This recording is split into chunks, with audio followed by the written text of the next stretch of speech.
सो नमस्ते सबको। आज हमारे डॉक्टर पायल मैम का टर्न था केस प्रेजेंट करने का।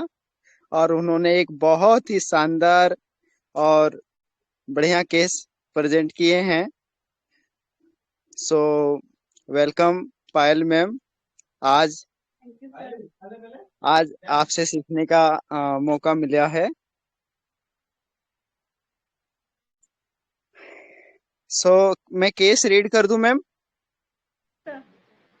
ओके। ओके, आप अब कैमरा बंद कर लीजिए अब।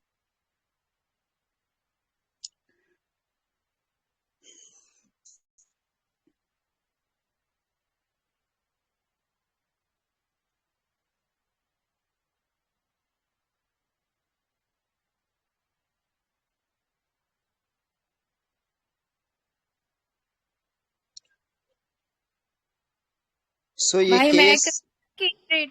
हाँ ठीक है। अरे हाँ हाँ, श्वेता दी आप करो, आप करो। Thank you. ठीक है भाई, मैं करती हूँ।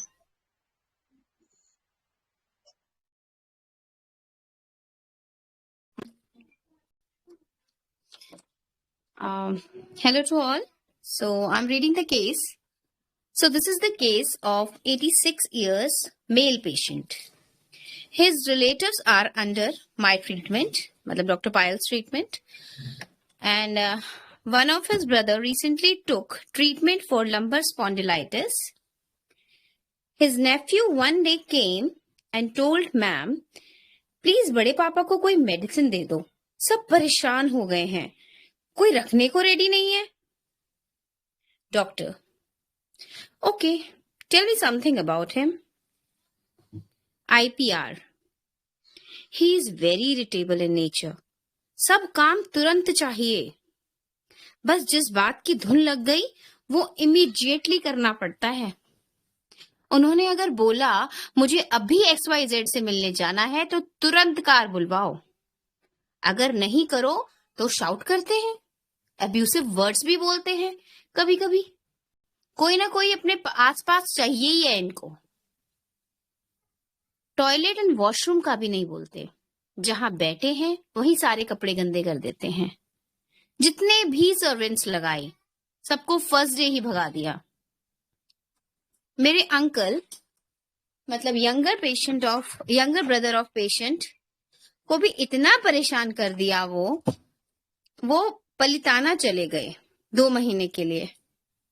वो ही इनका सब काम करते थे। अभी तो मेरे पापा भी चिढ़ गए एंड उनको रतलाम भेज दिया कि मैं नहीं रख सकता। डॉक्टर, तो अभी कैसे है यहाँ पर? आईपीआर, यहाँ किसी को परेशान नहीं कर रहे, बट यहाँ 2 दिन से ज्यादा नहीं रहेंगे,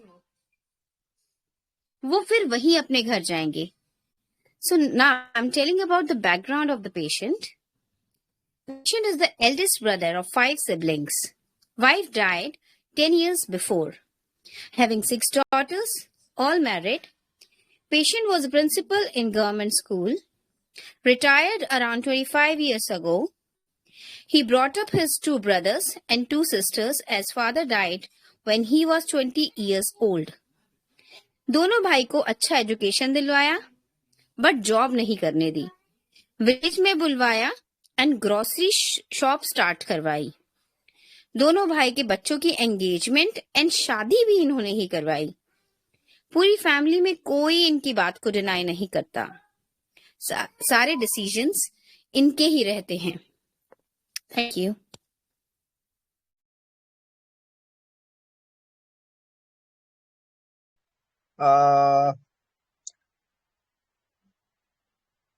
आप सब अपना अपना अंडरस्टैंडिंग शेयर करें। हेलो डॉक्टर श्वेता मैम, आप सबका सबका अंडरस्टैंडिंग। अंडरस्टैंड ठीक है भाई, मैं लिखती हूँ। सो एवरीवन, जिसने भी पार्टिसिपेट किया था, प्लीज अपना एनालिसिस शेयर कीजिए हमारे साथ एक बार दोबारा।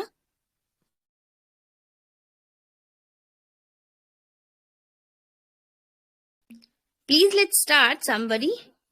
कोई तो वॉलंटियर करो जल्दी से।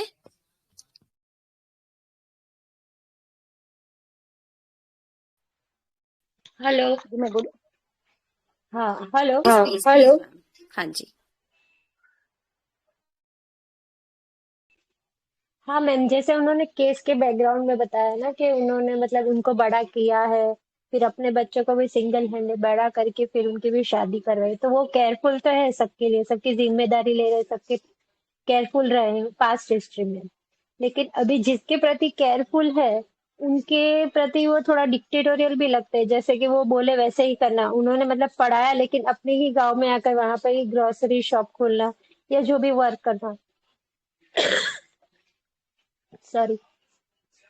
तो फिर अभी वो ही स्टेट अभी भी ऐसे केस में नजर आ रही है कि जैसे वो जो भी उनकी केयर कर रहे हैं, जो उनकी केयर कर रहे हैं वो उनके हिसाब से ही करे, जैसे वो इम्पेशंस हो जाते हैं, इरिटेबल हो जाते हैं, अभी का भी उनको चाहिए। अगर जैसे वो वहां रतलाम चले गए तो वहां कुछ नहीं, पर जो उनकी केयर इधर कर रहे हैं उनके प्रति ऐसा है, तो थोड़ा मुझे फील वाइज डल का मारा का ये फील आया। लेकिन बहुत सारी मेडिसिन जैसे सभी ने आर्सेनिक बोला है या फिर लाइको बोला है, ये चार्ट में सभी आ रही है, पर मुझे डल का मारा ज्यादा लग रहा है। Very nice thought, ma'am. Very nice. Thank Okay. Next कौन बोलना चाहेगा? राना दी, आप हैं यहाँ पर? हेलो जी। हाँ मैं मैम हूँ मैं तो बोल सही, लेकिन अभी मैं बोल नहीं पाऊंगी, पीछे बहुत आवाज है। आप दूसरे लोगों को पूछ के It's बाद okay. It's okay. Yeah, yeah. Dr. Sheil, I think, wants to speak. Let's hear from her. ये पेशेंट एब्यूजिव भी है और डिक्टेटोरियल तो है, तो इसको हमने एब्यूजिव लिया, फिर डिक्टेटोरियल भी लिया। एंड वो जो जो उसके आईपीआर है, जिनको उसके सेवा कर रहे हैं, उनको जो है वो मतलब टिकने नहीं देता, इस परेशान कर देता। That is biting spoon, biting tumbler, और carried desire to be carried fast, तुरंत चाहिए उसको, जो भी है एकदम। किसी को मिलने जाना है तो तुरंत अभी अभी चलना चाहिए। तो carried desire to be carried fast, and वो जगह जगह सबको गाली दे रहा है, कुछ कर रहा है, तो that is dirty, urinating and defecating everywhere, and impatient बहुत है। दैट सबको क्लब करके आर्सेनिक ज्यादा है। बिसाइड डल का मारा भी I am thinking of. Thank you. Hello. Yes, ma'am, please. हाँ, ये पेशेंट ने सबकी रिस्पॉन्सिबिलिटी ली है, सिबलिंग्स को बड़ा किया, मतलब उनको पढ़ाया लिखाया, उनकी रिस्पॉन्सिबिलिटी ली इसने, और फिर अपने बेटियों की भी शादी की, भाई के बेटों को सब, इसलिए ये रिस्पॉन्सिबिलिटी टेकिंग टू सीरियसली में आता है। और फिर इरिटेबल भी है, ये जैसा चाहिए वैसा ही करना चाहिए और तुरंत करना मांगता है उसको, इम्पेशंस भी है, और बाइटिंग टम्बलर लगता है, जो इसकी सेवा कर रहे हैं उनको ही ये बाइट कर रहा है, अब्यूजिव है, इसको कंपनी भी चाहिए, डिक्टेटोरियल है, फैस्टिडियस है, और अभी सर ने जैसे बताया वैसे carried desire to be carried fast है। अगर इसको कहीं जाना है तो जल्दी जल्दी तुरंत जाना ही है। ऐसे ये सब रूब्रिक्स को देख के आर्सेनिक आ रहा है और डीडी में लाइको आ रहा है। Thank you ma'am. Wonderful analysis, hello. ma'am. Hello ji ma'am. हाँ मैम, इसमें इम्पेशेंस है, carry desire to carry fast, abusive nature का है, और रिस्पॉन्सिबल पेशेंट, रिस्पॉन्सिबल पर्सनालिटी है, और डिक्टेटोरियल और बाइटिंग टम्बलर, ये सब मिला के आर्सेनिक और क्यूप्रम की तरफ जा रहा है। Okay, sir, आपने क्यूप्रम भी ऐड करी ना? जी जी। Hello. Hello Yes, ma'am. ma'am. Hello ma'am.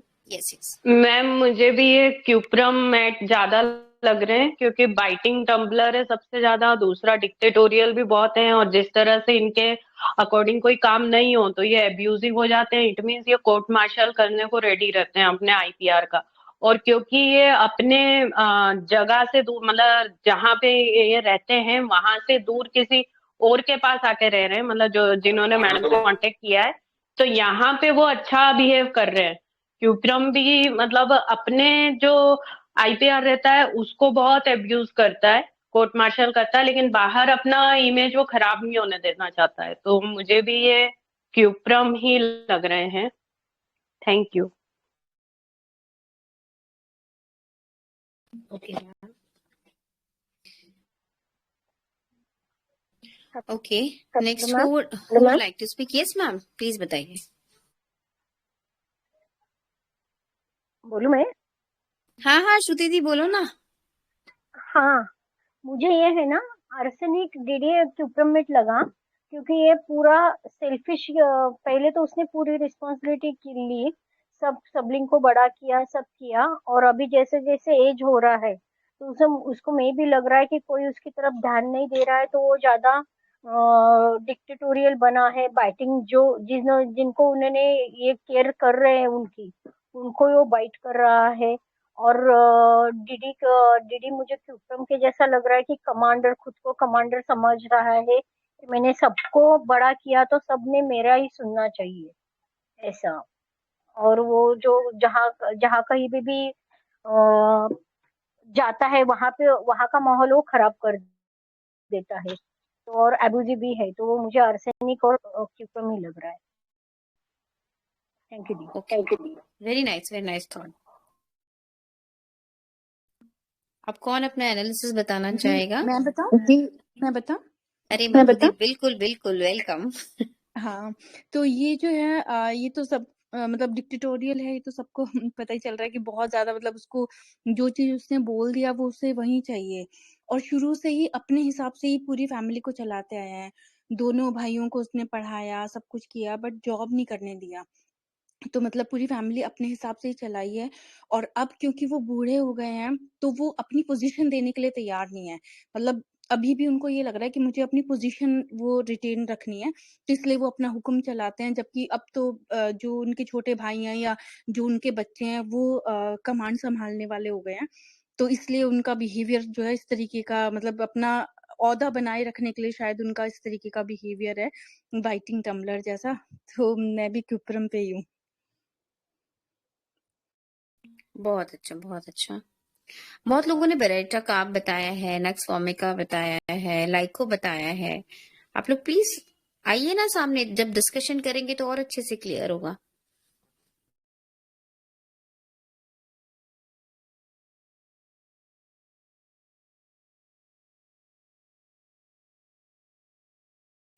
और कौन बताना चाहेगा next?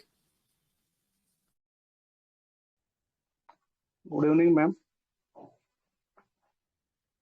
Very good evening sir.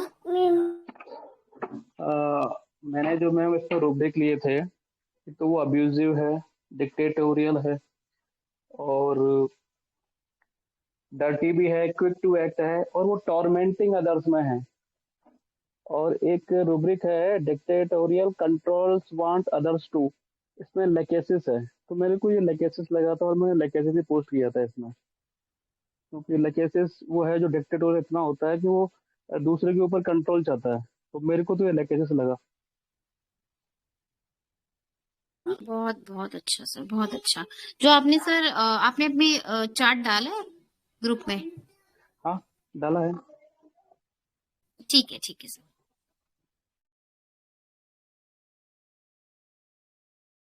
Okay, next, who would like to speak?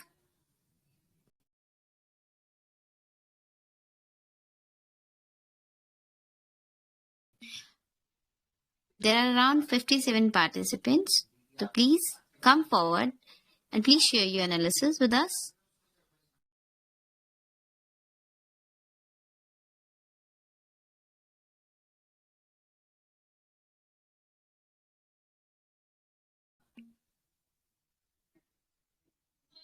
कौन आगे आगे कौन बोलना चाहेगा अभी?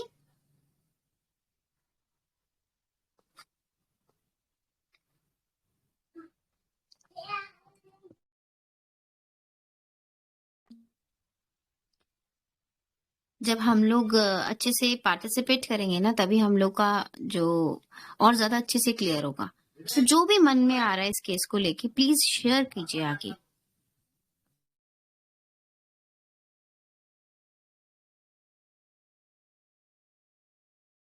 अभी तक रेमेडी किसी ने बताया नहीं है, आप लोग शेयर करिए अपना अंडरस्टैंडिंग।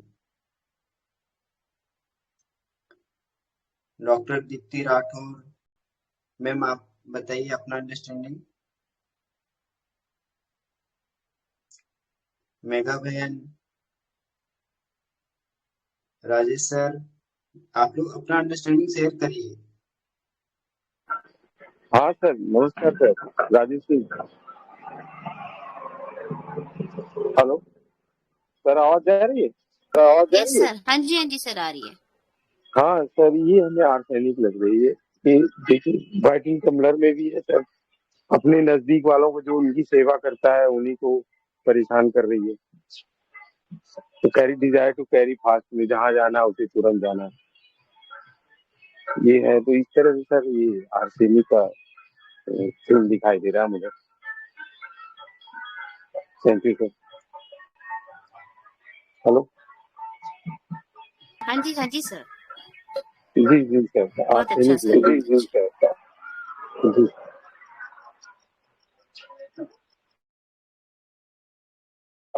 अभी डॉक्टर नेहा पवार ने टेरेंटुला भी बताया है। मैम आप हैं ग्रुप में?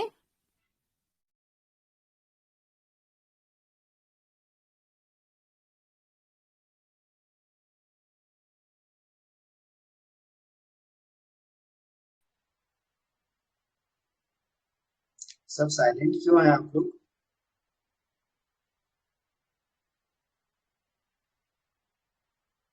हेलो राना दी, आप बोलेंगे? अब आप बोल पाएंगे क्या?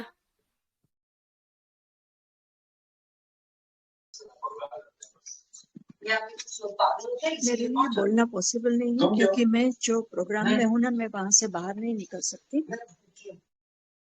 ठीक है मैम। सबका हो गया?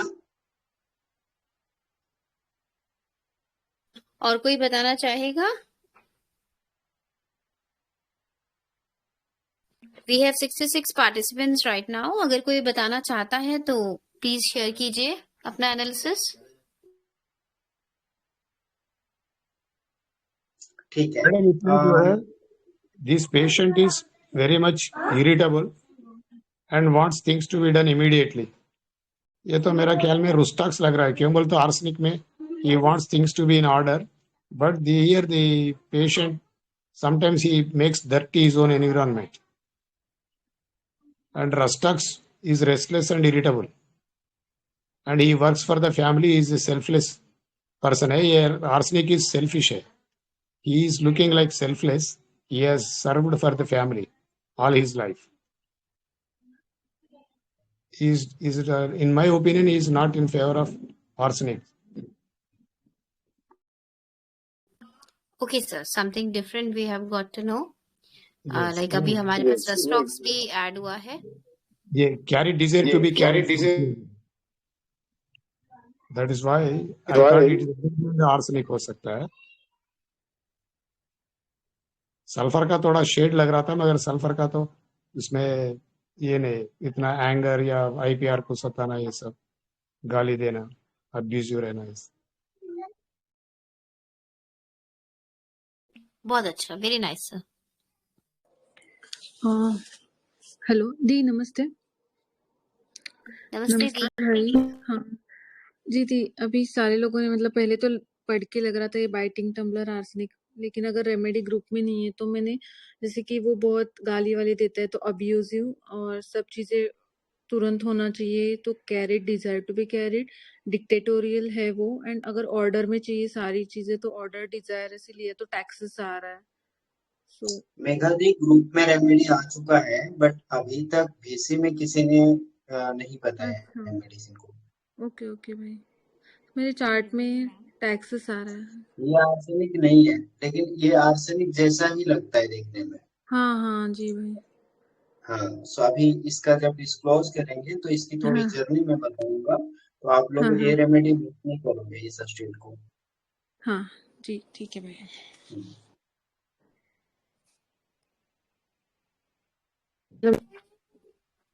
गुड इवनिंग सबका हो फाइनली गया?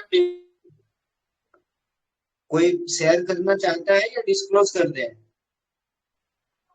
हाँ भाई मैं मेरे को एनालिसिस शेयर करना चाहती हूँ। हेलो। हाँ जी मैम बताइए। हाँ मैम, मेरी मैम चैमोमिला लाइकोपोडियम आ रही है मेडिसिन। अगर जैसे पेशेंट अब्यूजिव है, carry desire to be carried, impatience है, जो भी बोला वो तुरंत होना चाहिए, जोर जोर से चिल्लाते हैं, श्विकिंग भी है, और एक रूब्रिक था सर मैम, वो डर्टी बैठे बैठे ही सब, और वहीं वैसे ही गंदगी में बैठे रहेगा, तो मैंने डर्टी लिया। अगर मैंने ये सारे रूब्रिक लिए तो मेरी चैमोमिला एंड लाइकोपोडियम आ रही है।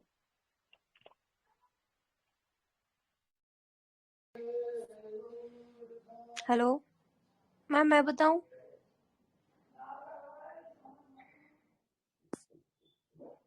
हेलो हाँ जी बोलो बोलो दीदी प्लीज।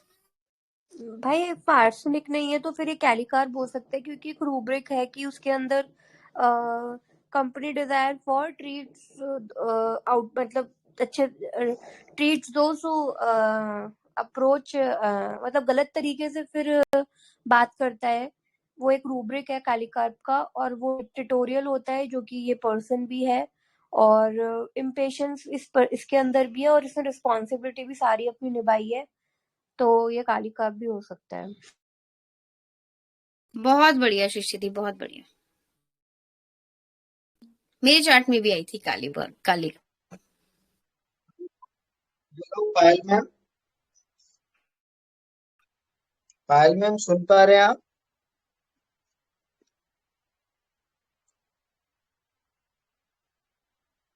हेलो पायल मैम सुन पा रहे हैं आप?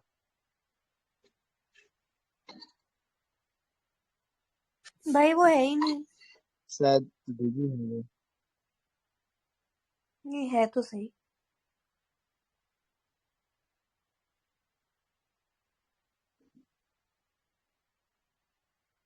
जी भाई मुझे लगता है कि ये काली आर्स भी हो सकते हैं, क्योंकि आर्सेनिक के काफी सारे शेड्स दिख रहे हैं और काली जैसा भी लग रहा है, जिस तरीके का डिक्टेटोरियल बिहेवियर दिखा रहे हैं, तो ये काली आर्स होने के चांसेस बहुत ज्यादा है।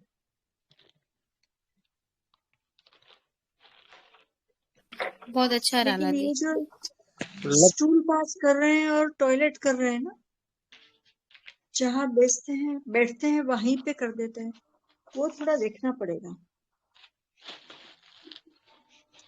बाकी सब लग रहा है कि काली कार्ब और आर्सेनिक का कॉम्बिनेशन तो काली आर्स हो सकते हैं।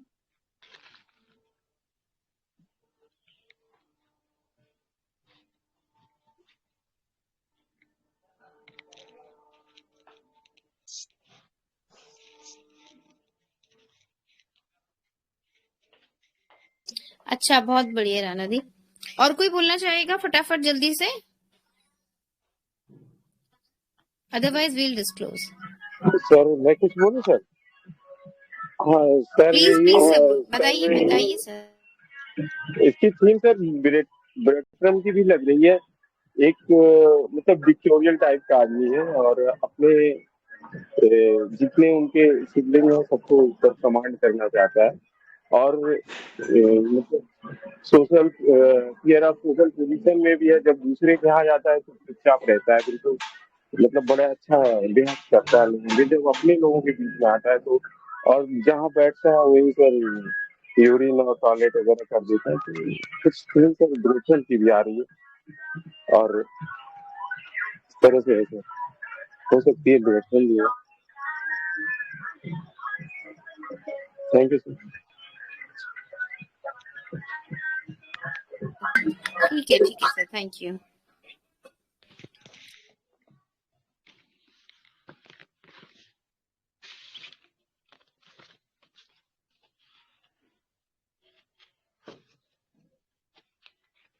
अभी बहुत सारे नए लोगों ने भी ज्वाइन किया है। आप लोग अगर अपना एनालिसिस शेयर करना चाहते हैं तो प्लीज कीजिए। काली आर्स का फील तो आ रहा है मैम, लेकिन रिपोर्टेरियल चार्ट में नहीं आ रहा है ना। फील तो काली आर्स का आ रहा है। हेलो फील हेलो पायल मैम, आप डिस्क्लोज कर दें केस। ये पेशेंट को ना सबसे फर्स्ट मैंने आर्सेनिक दिया था, जैसे सभी सोच रहे हैं ना, बाइटिंग टम्बलर है, सबको परेशान कर रहे हैं, फैस्टिडियस है, चल नहीं रहा है, इनको दूसरे घर के ही लोग चाहिए, नौकर नहीं चाहिए। तो मैंने सबसे पहले ये हिस्ट्री सुन के ना आर्सेनिक दिया था उनको। बट मैंने कहा था कि 4 आवर्स के बाद में मुझे कॉल करना कि इनमें कुछ तो भी चेंजेस आए तो मुझे बताना। बट नेक्स्ट डे भी उनका कॉल आया पेशेंट के रिलेटिव का, वो बोले मैम कुछ भी चेंजेस नहीं है। तभी इसका क्रेडिट तो वैसे रंजीत सर को ही जाता है, क्योंकि मैंने उनसे ही सीखा था, ये रूब्रिक भी उनसे ही सीखा था और रेमेडी भी उनसे पढ़ी थी। तो मैंने इस पेशेंट को वही काली कार्ब दिया, और काली कार्ब के बाद जो रिजल्ट है वो मैं अभी आपको शेयर करती हूँ ग्रुप में। तो कॉन्ग्रेचुलेशन जिसने भी काली कार्ब कहा है उसे।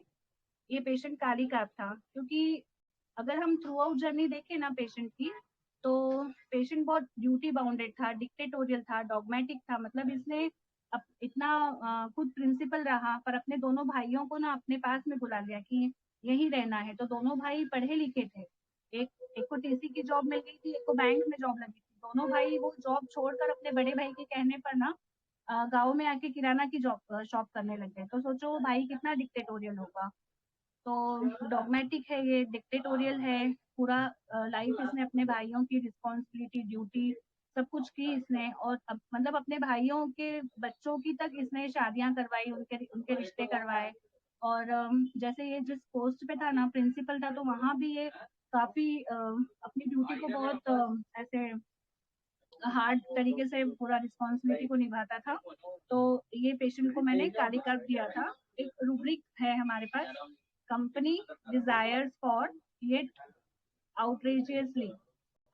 मतलब काली कार्ब के पेशेंट को ना डिजायर तो होती है कि मेरे पास में रहे मेरे अपने वाले, पर जो उनके पास में रहते हैं ना, उन्हीं से वो आउटरेजियसली बिहेव करता है। मतलब उन्हीं को परेशान करता है, उन्हीं को तंग करता है, उन्हीं पे गुस्सा करता है, उन्हीं उन्हीं पे खींचता है। तो इस पेशेंट को मैंने काली कार्ब दिया था।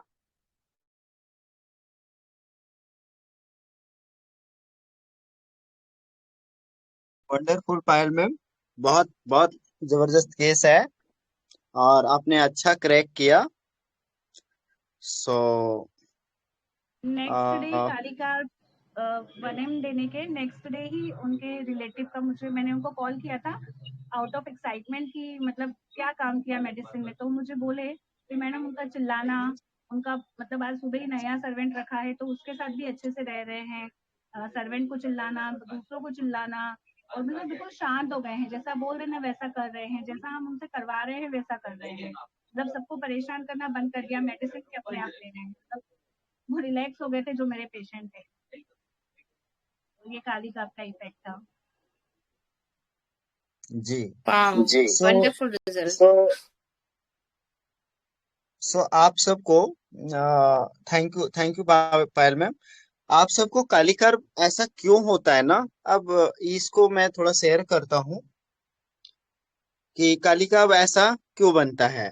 पायल मैम, आपको और कुछ इसमें अभी शेयर करना है?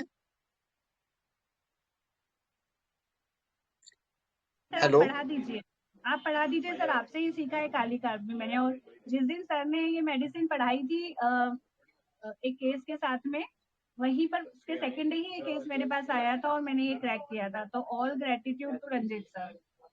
सर आप पढ़ाइए, आपने उसकी बहुत अच्छी जर्नी पढ़ाई थी kali carb. Thank you Payal di, thank you. So चलिए हम लोग काली कार्ब को समझते हैं। सो काली कार्ब जो रेमेडी है वो मिनरल ग्रुप की रेमेडी है, and fourth row and first column की मेडिसिन है। पीरियोडिक टेबल को अगर देखें तो पीरियोडिक टेबल के अनुसार से ये जो मेडिसिन है इसका इशू जो है वो बेसिक नीड का आता है, जिसको हम लोग बोलते हैं कि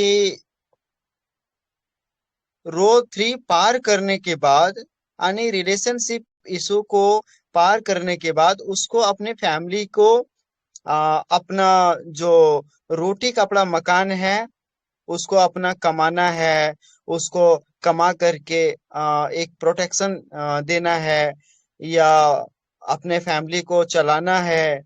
तो उसको ये इशू है रोटी कपड़ा मकान का, जहां पर उसको रोजमर्रा जिंदगी के लिए फाइट करनी है।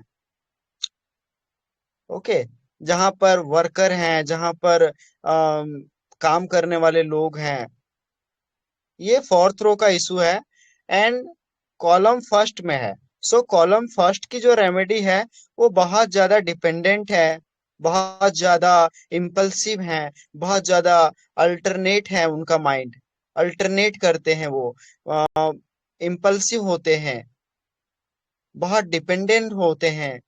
तो ये फर्स्ट कॉलम का इशू रहता है जहां पर फुल्ली वो डिपेंडेंट रहते हैं। सो काली कार्ब को जब इसको रूब्रिक के माध्यम से काली कार्ब को समझने का प्रयास किया था, तो काली कार्ब कैसा होता है? Very dictatorial, dogmatic and conformism. Okay, so kali carb इसका मेन जो कॉन्फ्लिक्ट होता है ना, इसका कन्फर्मिज्म के चलते आता है। कन्फर्मिज्म क्या है, कोई बता सकता है? आप लोग कन्फर्मिज्म को कैसे समझते हैं? थोड़ा शेयर करिए अपना इनपुट। नियरर टू ट्रेडिशनल है सर, वो पहले जमाना से जैसा गुजर रहे वैसे चलना है, आपका खानदान में जो प्रैक्टिसेस आ रहा है वैसे चलना है। ओके, जैसा चलता आ रहा है वैसा ही चलेगा, ना एक स्टेप आगे ना एक स्टेप पीछे भी, मतलब वो लकीर का फकीर जिसे बोलते हैं सर, उस तरह से कि उसी एक लाइन जो सदियों से चली आ रही है उसी पर चलना है और उसे ही एज इट इज फॉलो करना है। Yes yes. सो अभी समझो, आप लोगों को कन्फर्मिज्म अगर समझना है ना, तो एग्जाम्पल के रूप में आप ऐसे समझो कि जैसे कुछ चीजें हैं जो हमारे परंपरा में वो कुछ लोग करते हुए आ रहे हैं। अगर उनको कैसे, किन नियमों को फॉलो करना है, किन नियमों का पालन करना है, कैसे बीजों को रखना है, कैसे बीजों को बचा के संचित करके उसको आगे सेफ रखना है, ये जो तरीका है ना, जो परंपरा को बचा के रखने के लिए जो अड़िग रहते हैं, उस पे जमे रहते हैं ना, वो कन्फर्मिज्म है। कन्फर्मिज्म भाई जैसे परंपरा को भाई I am sorry to interrupt, मैं एक एग्जांपल बताना चाहती हूँ। जो मोहब्बतें का अमिताभ बच्चन है वो एक कन्फर्मिस्ट था, ऐसा मुझे लगा। जी जी जी।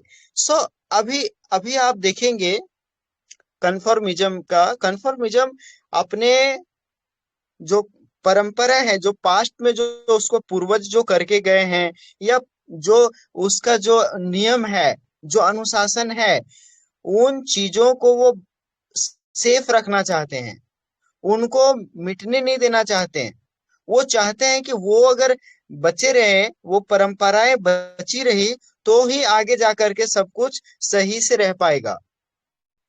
इसीलिए ये लोग जो है परंपराओं को बचा के रखना चाहते हैं, उन नियमों को बचा के रखना चाहते हैं। जैसे आज भी ऐसे बहुत सारे लोग मिलेंगे जो अपनी परंपराओं को कभी भी उसको छोड़ते नहीं है।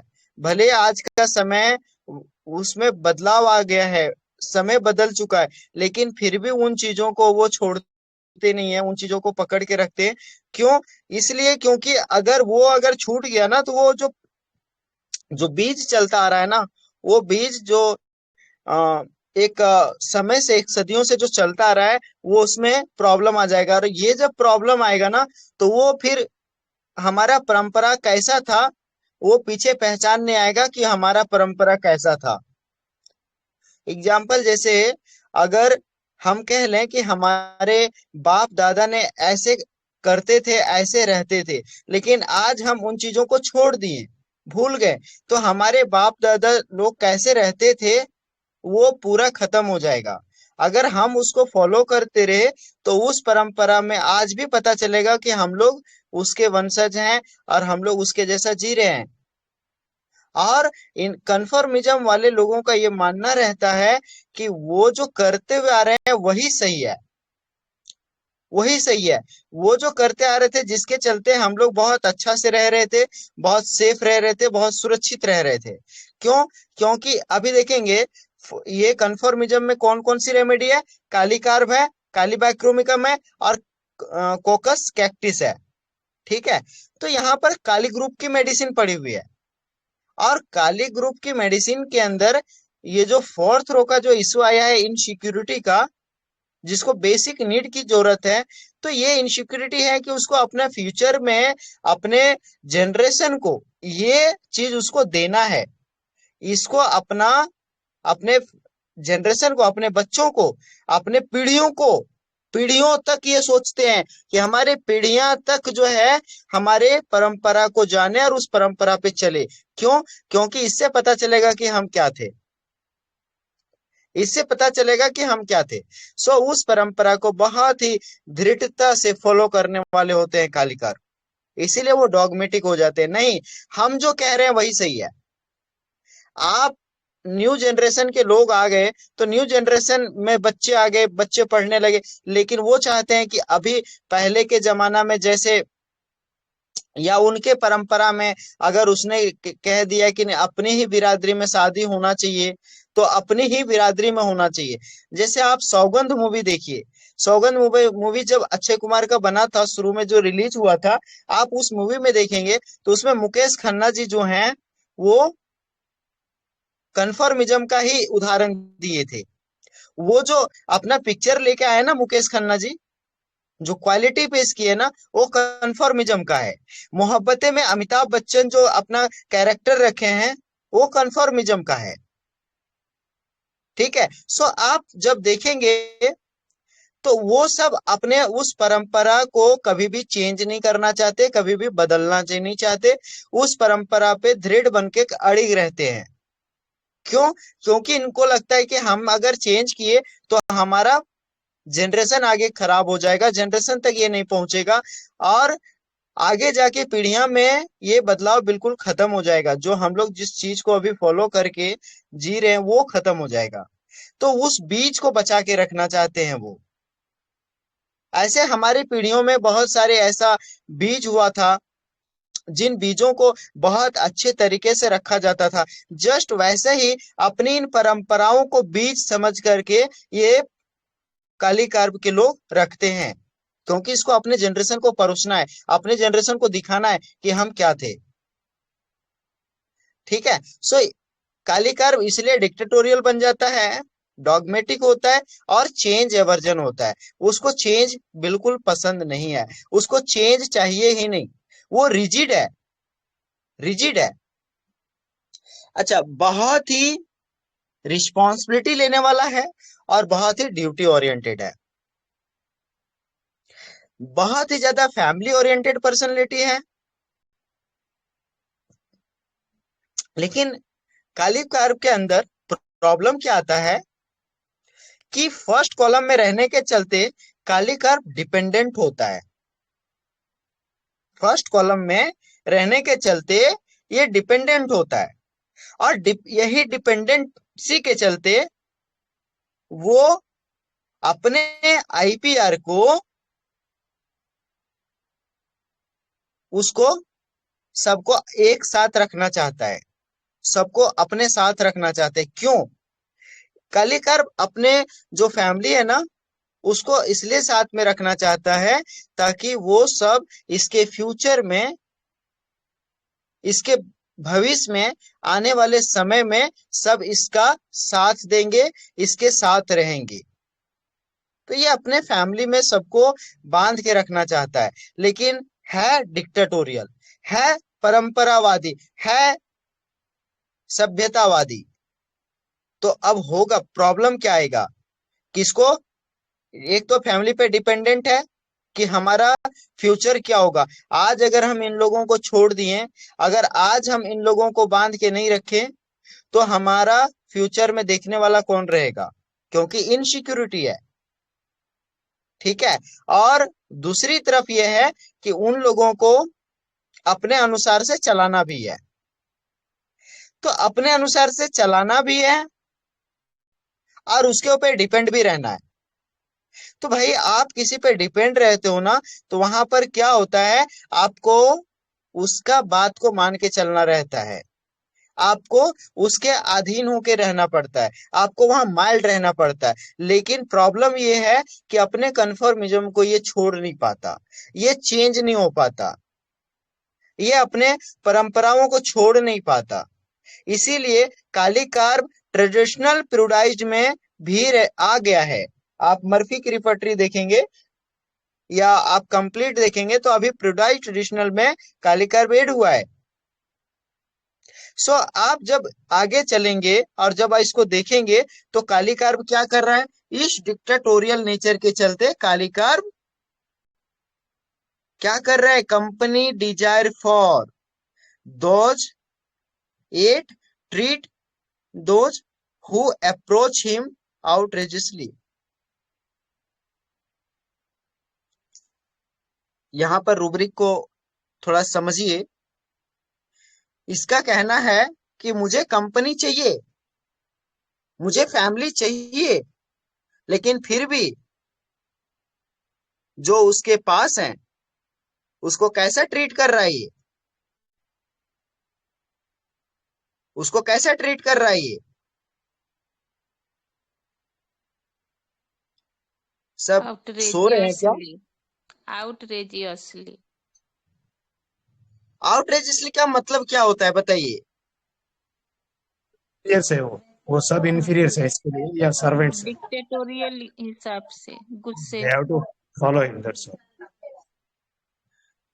आप किसी का अपमान कर देते हैं, किसी के साथ आप जो मन में आया बोल देते हैं, ये भी नहीं सोचते हैं कि उसके मन को तकलीफ लगेगा, उसको मन नहीं बोलना चाहिए, है ना। उसको आप कठोर शब्द बोल देते हैं, गुस्से में बोल देते हैं, उसके साथ बुरा बर्ताव करते बंधुआ हैं। बंधुआ मजदूर जैसे सर, यस, कि ये मुझे छोड़ के जा नहीं सकते, मैं चाहे कैसे भी करूं इनके साथ भी है। आप समझिए कि हाँ, एक तो उस पे डिपेंड रहना है आपको, और उल्टा उसके ऊपर आप इतना बोलेंगे भी, तो बताइए वो पर्सनैलिटी कैसा होगा। और ये पर्सनैलिटी इसलिए ऐसा कर रहा है क्योंकि एक तरफ से डिपेंडेंट है और दूसरे तरफ ये अपनी उन आदतों को छोड़ नहीं पा रहा है। उन आदतों को कह लो या उन उसको जो जिन परंपराओं पे जो निष्ठा है वो छोड़ नहीं पा रहा है। सो काली कर्व इसी के चलते काली कर्व कहाँ गया, इमोशन प्रीडोमिनेटेड बाय इंटेलेक्ट। देखो rubric, emotions predominated by the intellect. देखो इसका इमोशन काम कर रहा है, नहीं, इसके ऊपर इंटेलेक्ट हैवी हो रहा है। ठीक है। तो ये अपने इंटेलेक्ट से काम ले रहा है, इमोशन को साइड कर दे रहा है। अरे भाई, आपकी बेटी किसी से प्यार करती है, अरे वो उस लड़के को बहुत ज्यादा चाहती है, नहीं, हम उसके साथ कभी भी ये शादी नहीं होने देंगे। हमारे खानदान की, हमारे परंपरा में ये कभी भी होता नहीं आया है और आगे होगा भी नहीं। हम सर कटा देंगे, हम भले अपनी लड़की को बिना शादी के रखेंगे, लेकिन उस लड़के से शादी नहीं करने देंगे। देखो अपना इमोशन को क्या किया ये। अरे बेटी है तुम्हारी। मोहब्बतें में अमिताभ बच्चन ने क्या किया, किसी ने देखा है मूवी? हाँ भाई देखिए, यस सर, उसकी बेटी ने सुसाइड कर लिया था ना, जंप मार दी थी ऊपर से, सुसाइड कर लिया था। लेकिन क्यों? कॉम्बिनेशन उससे अरे क्योंकि वो उससे परंपरा और अपने जो प्रतिष्ठा उसकी चली आ रही थी फैमिली की, उसको खोना नहीं चाहता था कि बेटी अगर किसी और से ऐसे मतलब मेरे हाथ के नीचे से अगर निकल के किसी और से अपना मतलब प्यार करेगी या घर बसाएगी तो किससे, वो बेटी को किससे प्यार धमकी दिया करती था थी? ना कि तुम उसको कि नहीं तुम मिलोगी मुझसे या नहीं मैं, मिलो। हाँ ऐसा बोला था कि तुम उसको नहीं मिलोगी, या तुम मेरे साथ रहोगी या तुम उसके साथ रहोगी। तो बेटी ने पापा को चूज किया और बॉयफ्रेंड्स के से रिश्ता तोड़ दिया, शाहरुख खान से रिश्ता तोड़ दिया, और फिर बाद यही है, में सुसाइड किया। यही अमिताभ बच्चन, ये जो कठोरपन है ना, काली कार का जो कठोरपन है ना, आप लोगों को ये चीज ध्यान रखना, काली कार भी एक बहुत अच्छा फादर है, लेकिन एक बहुत अच्छा मदर नहीं है। काली कार्ब है, कार्बन एलिमेंट है, सो वो फादर फिगर को फॉलो करते हैं। सो ये बहुत अच्छा फादर हो सकता है जो अपने बच्चों को बहुत अच्छा परवरिश कर सकता है, उसको बहुत अच्छा संस्कार दे सकता है, उसको बहुत आगे पढ़ा लिखा करके उसको कामयाब और एक काबिल इंसान बना सकता है। लेकिन काली कार्ब का रहता क्या है ना, कि वो इतना कठोर होता है, इतना कठोर हो जाता है कि वो अपने इमोशन को नहीं देखता, और इस इमोशन को नहीं देखने के चलते अपने फैमिली पे वो जो बर्ताव करता है, जिसके चलते लोग इमोशनली उससे कनेक्ट नहीं हो पाते। और इसलिए काली कार्ब से जब इमोशनली अटैच नहीं हो पाते, तो सिर्फ और सिर्फ वहां पर इंटेलेक्चुअल रिलेशनशिप रह जाता है। इसीलिए काली कार्ब को जब लोग छोड़ के जाते हैं या उसे अलग रहते हैं, तो फिर काली कार्ब वहां पर बहुत दुखी होता है, अलोन हो जाता है।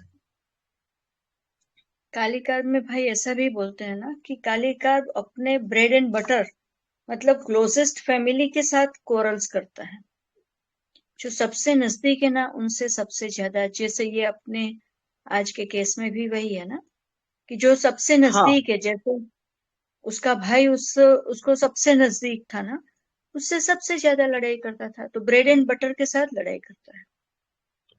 सो काली कार्ब लड़ाई किसके साथ करेगा? क्वारलसम विद हर फैमिली, अपने ही फैमिली वालों के साथ लड़ाई करेगा। अपने, अच्छा, क्वारलिंग करेगा। देखिए, क्वारलसम का जो रूब्रिक है, काली कार्ब आपको बहुत क्वारलम मिलेगा, वो बहुत झगड़ा करेगा, लेकिन किसके साथ? विद हर फैमिली, अपने ही फैमिली वालों के साथ ये लड़ेगा। ठीक है। सो कालिकार, देखो ना, अब अभी झगड़ा कर रहा है और एक तरह से उस पर डिपेंडेंट भी है, झगड़ा भी कर रहा है। प्रॉब्लम ये है कि हमें उन बीजों को छोड़ना नहीं है, उन परंपराओं को छोड़ना नहीं है, उन परंपराओं को हमें आज भी ढो के चलना है, तो वो ढोते हैं। ठीक है। सो कालिकार आपको इसलिए रूथलेस लगता है, रूड लगता है, लेकिन काली कार्ब जो है, जितना रिस्पॉन्सिबिलिटी लेता है, जितना केयर करता है, और ड्यूटी ओरिएंटेड होते हैं ये, बहुत ही ऑनेस्ट होते हैं, प्रॉपर टू होते हैं, ऑर्डर डिजायर होते हैं, फास्टिडियस होते हैं ये। ठीक है। तो ये सब काली कार्ब के अंदर होता है। काली कार्ब एक बहुत अच्छा फादर है, लेकिन एक बहुत अच्छा मदर नहीं है। अगर उसके अंदर अगर मातृत्व का भी गुण आ जाता ना थोड़ा, तो उसके बच्चे उसके पास बहुत ज्यादा टिकते। काली कार्ब कहाँ पड़ा? इम्पेशेंस चिल्ड्रेन अबाउट में। ठीक है। अगर वो क्या चाहेगा कि मैं जैसे बच्चे को चाहता हूं वैसे बच्चे करे। ठीक है। Dictatorial talking, air of command. देखो rubric, dictatorial talking, air of command, मैं जैसे आदेश देता हूं मेरे आदेश का सब पालन करो। है, चेक करो एक बार। ये ऑनर किलिंग भी कर सकता है ना sir, kali carb? Kali carb owner के लिए नहीं करता है। काली कार्ब ये जो अपने बच्चों को तैयार कर रहा है ना, अपनी फ्यूचर को सेव करने के लिए कर रहा है। अपने ये जो बच्चे हैं ना, ये उसके बीज हैं। उन बीजों ऑनर को किलिंग, ऑनर किलिंग जो करते हैं, ये हमारे घराने में से किसी ने शादी नहीं की, ये नहीं चलेगा, ये लेवल तक जा सकते हैं क्या काली कार्ब? नहीं नहीं, अभी समझिए समझिए, पहले काली कार्ब को समझिए आप। अभी थोड़ा सा आप समझ लीजिए आप लोग, फिर बीच में बोलिएगा। हाँ, उससे कनेक्शन टूट रहा है मेरा, जिससे जो लय है जो मैं बताना चाह रहा हूँ, उसके बीच बीच में आपके बोल आप सब जब बोलते हैं तो फिर वो ब्रेक लग रहा है। सो आप सबको मैं पूरा जो हम समझे हैं काली कार्ब को मैं बता देता हूँ। उसके बाद आप सबको जो लगता है वो आप बताना। ओके। ओके भाई। सो हम बता रहे, हम ये अभी काली कार्ब के उस स्टेट पे जा रहे थे कि काली कार्ब जो है, इसका जो इम्पेशेंस चिल्ड्रन अबाउट है, तो अपने बच्चों से वो जो एक्सपेक्टेशन है वो कैसा है, इसका पेशेंस वाला नहीं है। अरे बच्चे अभी खेलने की उम्र में हैं, आप उनसे इतना डिसिप्लिन और इतना अनुशासन, इतना डिसिप्लिन क्यों लगा रहे हो आप? अभी जिसका खेलने का उम्र है, आप अगर इतना अनुशासन आप उसको करोगे तो वो खेलेगा कब? नहीं, हमारे बच्चे पढ़ने ही चाहिए। हमारे बच्चे समय बर्बाद नहीं करना चाहिए। वो सब पे अनुशासन लगाएगा, सब पे अपना कानून झाड़ेगा, तो फिर क्या होगा, उसके अनुसार से उसके बच्चे चल नहीं पाते। और ये इसलिए करता है क्योंकि वो बच्चे इसके बीज होते हैं। ये सब जब बीज जब तैयार होंगे और ये सब बीज जब अच्छे निकलेंगे तो इसका फ्यूचर में सेफ रहेगा, मतलब इसका फ्यूचर अच्छा होगा। सो अभी देखेंगे काली कर्व क्या, ये इनसिक्योरिटी के चलते अपने इन बीजों को अच्छा करने में लगा हुआ है, ताकि वो इसका फ्यूचर को सिक्योर बना सके और सुंदर बना सके। ठीक है। सो काली कर्म वक्त से पहले जो चीजें नहीं हो सकती उन चीजों को कराने में काम करता है। भाई, आम पकने में जो टाइम लगता है, आम को फलना है, उसमें उसको बड़ा होना है, उसमें बड़ा होने के बाद वो फिर अपने समय के अनुसार से पकता है। लेकिन आप क्या चाहते हो, आम का सीजन आया, आम ने अभी अपना आकार ही लिया है, अब तुरंत वो पक जाए। समय से पहले जब आप किसी चीजों को एक्सपेक्ट करते हो तो वो इम्पेशेंस होता है। सो ये अपने बच्चों से ये जो ट्रीट करता है वो पेशेंसली ट्रीट नहीं करता है। सो अंततः जब इसके बातों से, इसके रुतलेस से, इसके इस तरह के बिहेवियर से लोग जो है परेशान होने लगते हैं, तो वो सब इससे कट ऑफ होने लगते हैं, इससे दूर दूर रहने लगते हैं। तो वहां फिर कालिकार कहता है कि अब जो है ये लोग दूर रहने लगे, अब ये लोग समझते नहीं है, इससे अच्छा है अब आंखें बंद कर लो तो ही ठीक है। उन लोगों को जैसे करते हैं करने दो, जब बात सुनते नहीं है, बात मानते नहीं है, तो अब परेशान होने से अच्छा है आंखें बंद कर लो। सो कालिकार अपनी आंखें को बंद करता है, क्योंकि मैं देखूंगा तो मैं परेशान होऊंगा, इससे अच्छा है मैं देखूंगा ही नहीं। सो क्लोजिंग आई एम्ब्ल्यूरेशन, इस स्टेट में कालिकार ब्लेंड होता है। कालिकार के और भी फेसेट होंगे, लेकिन ये मूल जर्नी हमने काली कार्ब को देखा है। काली कार्ब के एक और बहुत अच्छा एग्जाम्पल है, 1971 में बनी एक मूवी है दीना पाठक जी का, खूबसूरत। उसमें आपको रेखा मिलेगा, उसमें आपको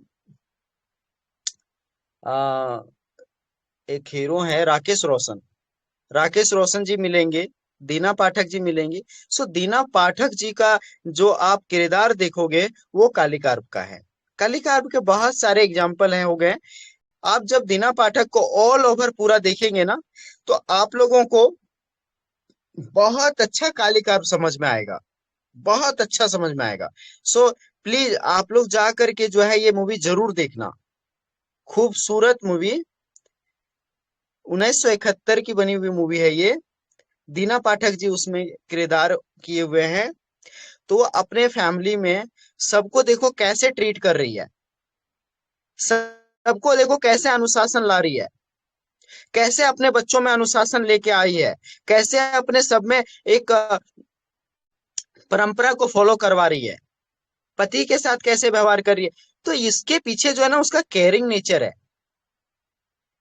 उसके पीछे उसका केयरिंग नेचर है, उसके पीछे सबको वो अच्छे से रखना चाहती है। ठीक है, तो आप लोग बहुत अच्छे से समझ पाओगे। इसका डीडी रेमेडी जो कालीकार का, आज ये जो स्टेट में आप सब गए हो कि बहुत ही इरिटेबल है, बहुत ही बाइटिंग टम्बलर है, ये सब कर रहा है, लेकिन आप देखेंगे कि आर्सेनिक हमारा 4th रो एंड 15 कॉलम की मेडिसिन है। आर्सेनिक कैसा है कि उसको इस बात का इनसिक्योरिटी है कि मेरे पास जो है वो खत्म ना हो जाए, मेरे पास जो है वो लूट के नहीं ले जाए। उसको रोबर दिखते हैं, उसको थीप दिखते हैं, चोर और डाकू दिखते हैं। और ये चोर और डाकू कौन है? उसके अपने ही घर वाले, जो उसको कंगाल कर देंगे, उसको जो उसके पास संपत्ति बची हुई है उसको खत्म कर देंगे।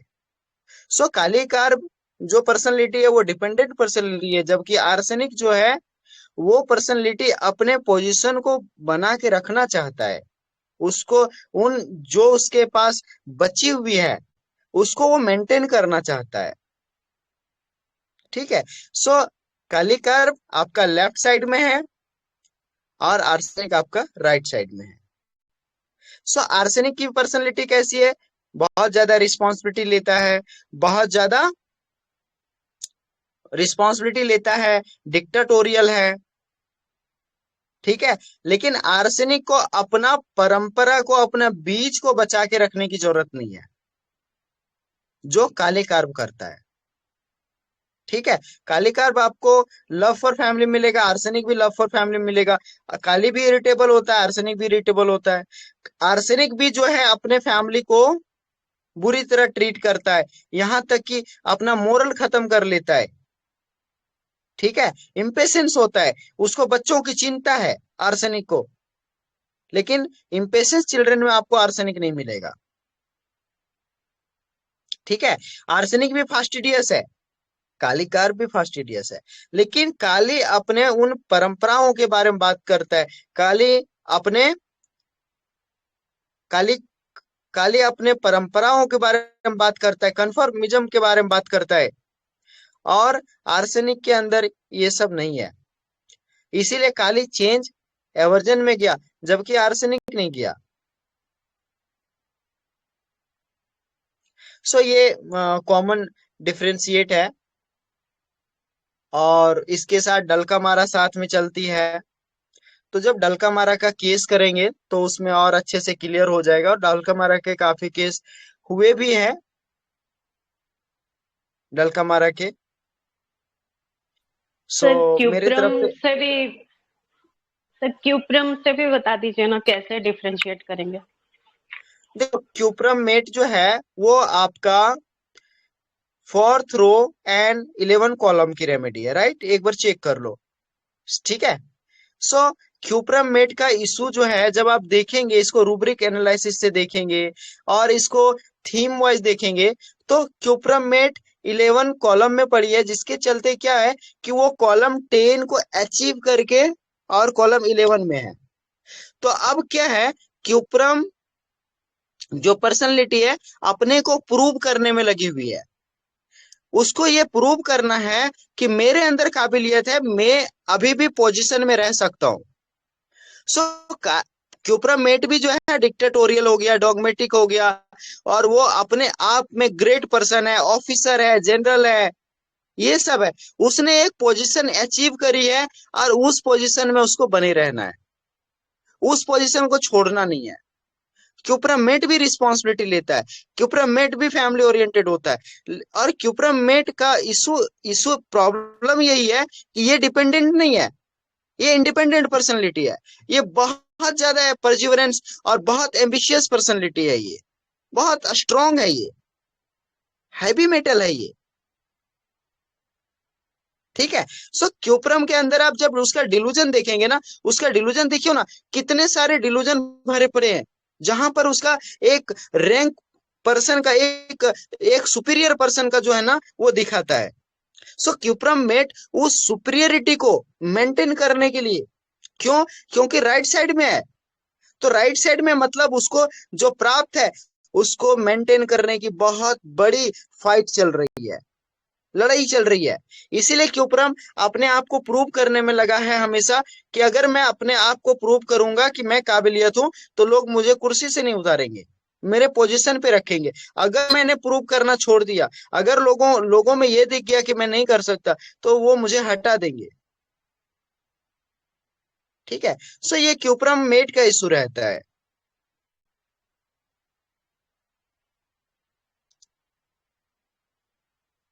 ओके जी सर। सो आप सबको इसमें कोई क्वेरी है तो प्लीज पूछिए।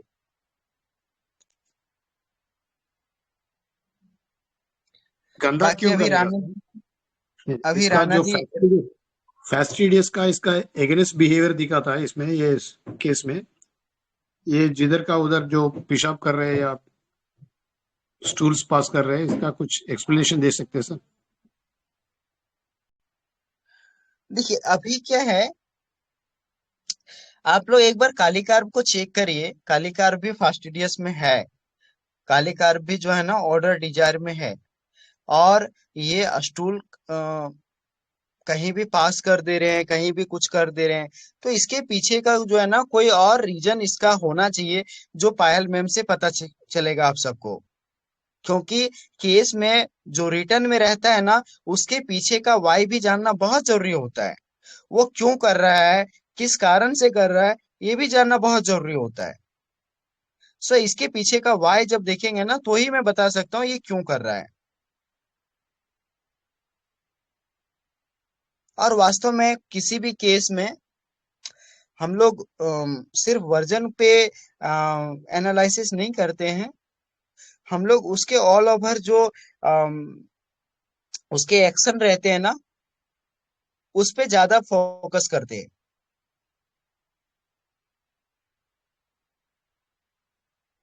उसका क्या रिएक्शन रहा है, उसका क्या एडेप्टेशन रहा है, उसका यस उसका सर। वाई क्या रहा है, इसका इस पे ज्यादा फोकस करते इसका जो हैं। और बहुत सारे फास्टिडियस नहीं है इसमें, और ये बहुत स्ट्रांग सारे जो एगेंस्ट जा रहा है। नहीं, इसमें स्ट्रांग एगेंस्ट जा रहे हैं ना सर? जी। सो बहुत सारे वर्जन में जो है ना, बहुत सारे पेशेंट बहुत तरह के अपने बातें बोल के जाते हैं, लेकिन एक्चुअल में जो उसका पर्सनैलिटी है, जो उसकी मॉर्बिडिटी है, हमें उसी पॉइंट को लेना रहता है, सारे पॉइंट को लेना नहीं रहता है। अभी पूछने का मतलब ये है, ये काली कार में कहीं ये फेसेट भी होता क्या? कौन वो सा दर्टी फेजेट? काली कार में दर्टी बनने का फैसेट भी रहता क्या? सर आप क्या बोल रहे हैं? आपका आवाज समझ में नहीं आ रहा है मुझे। ये दर्टी कर रहे हैं ना जिधर बैठे उधर, ऐसा भी हो सकता है क्या सर काली कार का फैसेट? भाई सर एक बात बोलूं? नहीं काली भाई कार के काली ये पायल मैम से पता करना चाहिए कि वास्तव में ये क्या था और वो क्यों कर रहे थे। क्योंकि एक पेशेंट मेरे पास ऐसा ही मिला था, और वो जहां करता था वहां गंदगी कर देता था, और उसका रीजन उसने ये दिया था कि सर मुझे जो है इतनी वीकनेस रहता है कि मैं जब उठता हूँ तो मैं जा ही नहीं पाता हूँ सर, अचानक स्टूल पास हो जाता है और मैं कुछ कर नहीं पाता, तो सर मैं क्या करूं। तो अब क्या है, उसके परिवार वाले बोलते थे कि नहीं ये तो अच्छा खाता पीता है, तो वो बिलीव नहीं करते थे। तो उसको हमने, वो इसका इरिटेबल बाउल सिंड्रोम का प्रॉब्लम था, हमने उसको काली काव से ठीक किया था। तो आप समझिए कि कोई बंदा अगर ऐसा कर रहा है तो क्यों कर रहा है, ये भी तो समझना चाहिए ना हम लोगों को। Okay sir. अरे अभी राइट। देखो ना, ये चीज मेंशन नहीं है वहां पे, तो इस चीज को हमने उतना मार्क नहीं देना है। वहां ठीक पर है सर। मेंशन नहीं है कि वो क्यों कर रहा है, उसके पीछे का वाई वहां पर नहीं दिया हुआ है। भाई इसके लिए मैं एक बात बोलूं। हाँ हाँ बोलो ना। भाई काली काप जो है ना, रेक्टम वीकनेस में भी है, फिजिकल्स में, और ये सेंसेस कंफ्यूज में भी है।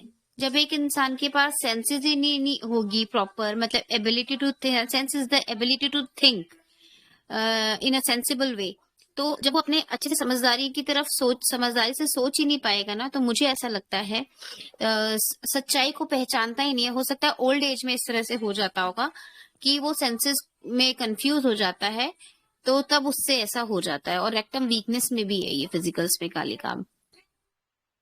अरे लेकिन क्या है ना, अभी हम लोग इस पे थ्योरी बना सकते हैं अपना, लेकिन एक्चुअल में क्या है हम उसको थोड़ी जान रहे हैं। एक्चुअल में जब हम उसका वाई को समझेंगे, उसके सिचुएशन को देखेंगे, तभी जान सकते हैं इसके बारे में। सो हम उसको ना ही पकड़ेंगे तो ज्यादा अच्छा है। ठीक भाई है। जैसे कि ना, ये शुरू से अपने पूरे परिवार के ऊपर एक पकड़ रखता है। हो सकता है बुढ़ापे में बच्चे अपने अपने जगह जाने लगे और नहीं इतनी पकड़ नहीं, कंट्रोल नहीं हो पाया ना, तभी तो वीकनेस आई। तो ये भी एक रीजन हो सकता है। हो सकता है कि, मतलब मैं एक सिर्फ रीजन बता रही हूँ कि जब परिवार वाले अलग अलग अपनी मनमानियां करते हैं, उनका कंट्रोल नहीं रहा, उनकी डिक्टेटरशिप नहीं चल रही, तब उनको जो एक वीकनेस आई है, हो सकता है वो इसके थ्रू दिख रही है।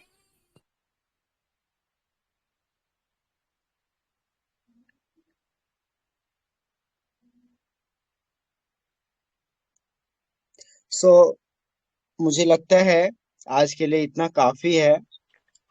Sir arsenic. सर एक क्वेश्चन था। सर जी सर एक एक क्वेश्चन क्वेश्चन था। था। ये कन्फर्मिज्म और प्रेजुडाइज ट्रेडिशनल, इसमें कैसे डील करेंगे? थोड़ा बहुत क्लोज चल रहा है और कंफ्यूजिंग हो सकता है। यस, बहुत क्लोज चल रहा है, बहुत क्लोज चल रहा है। अभी क्या है ना, टाइम काफी हो चुका है, हम लोग इसको करेंगे, आगे करेंगे, नो प्रॉब्लम। ओके बहुत सर, समीप सर एक चल थैंक यू रहा छोटा है। सा क्वेश्चन है। एक छोटा सा हाँ क्वेश्चन है बोलो। सर। सर कौन सी पोटेंसी में दिया है मैम ने? ये मैम ने बताया है क्या? कौन सी पोटेंसी में दिया था काली का? वो डाल देंगे, ग्रुप में भी डाल देंगे, शायद मैम बिजी हैं, वो ग्रुप में भी डाल देंगे, no okay problem. Okay sir. जी सर। सो भाई अगर थैंक किसी यू का ऑल। क्वेश्चन रहा होगा ना, वो लोग व्हाट्सएप कर देंगे, बाद में मैम उनका आंसर दे देंगे। नहीं, ग्रुप में डाल 1M देंगे, में दिया ग्रुप था, में बता मैम। तो रही थी मैडम। Hello sir. हाँ हाँ। हेलो। 1M में जी दिया जी। था मैडम ने। हाँ ओके बता रही ओके थी madam. Okay. Thank you so sir. Thank you all, and thank you. आप सबने पार्टिसिपेट किए और आप सबने अपना कीमती टाइम दिया। So deep gratitude to doctor Payal ma'am and all participant. So thank you. और हमारे मेंटोर्स, हमारे doctor Rana ma'am, Alok sir, Manoj sir, and all admins, सबको बहुत बहुत धन्यवाद। Thank you. भाई, बहुत अच्छे से करवाया काली का। Thank you sir, thank you. Clarity आ रही है काली का आपकी।